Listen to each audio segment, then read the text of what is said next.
But if two wheels are locked on an axle so that they are not free to turn separately, one or the other has to slide. So engineers had to find a way to connect both rear wheels to the engine without sliding and slipping on turns. The device which makes this possible is a part of the rear axle. It is called the differential because it can drive the rear wheels at different speeds. The differential looks complicated, but once we understand its principle, it is amazingly simple. These two wheels are mounted on separate axles and supported by a frame so that they can revolve freely at different speeds. Let's fasten a spoke on the inner end of each axle so that by turning the spokes, we can turn each wheel separately. With a bar or crosspiece, we can turn both wheels in the same direction at the same rate of speed. Let's get something to hold this bar in place so that it will press against the spokes. Notice that this support is not locked to the axle. It turns freely. Now we can spin the wheels by rotating the support.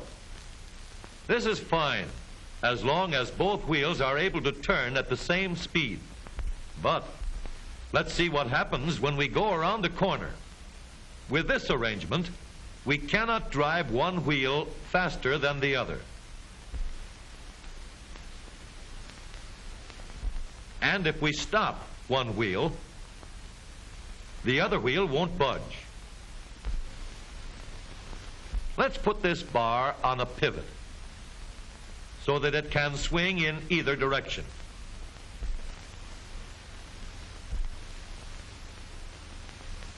Now, the bar can still turn both wheels at the same speed. And because it pivots, it lets one wheel turn even when the other is stopped. But if turned too far, the bar will swing around until it won't drive the spokes that turn either wheel. We need another crossbar and more spokes to carry on the job.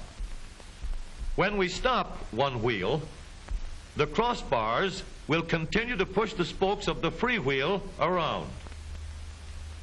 As long as both wheels are free to turn, the bars do not swing on their pivot and the wheels move at the same speed. Now we have the working principles of a differential.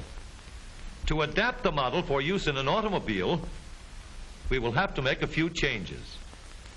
In order to reduce the jerky action caused by wide spaces between the spokes, we will put in more spokes. Further filling in the spaces between the spokes gives steadier, more continuous action, and changing the shape gives firm, constant contact. Now we can make the gears thicker and stronger, and we have differential gears. The edges are cut so that they will fit together more smoothly and silently, and another gear is added to share the work of driving the axles. The principle is the same. In order to turn the support and drive the wheels, we can fasten a large gear here, connected by a smaller gear to a source of power.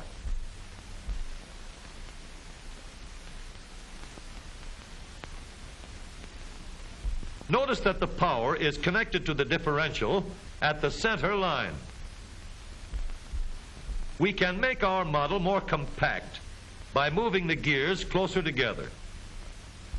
When we put our differential in an automobile, we have to leave room for the drive shaft, which carries the power from the engine.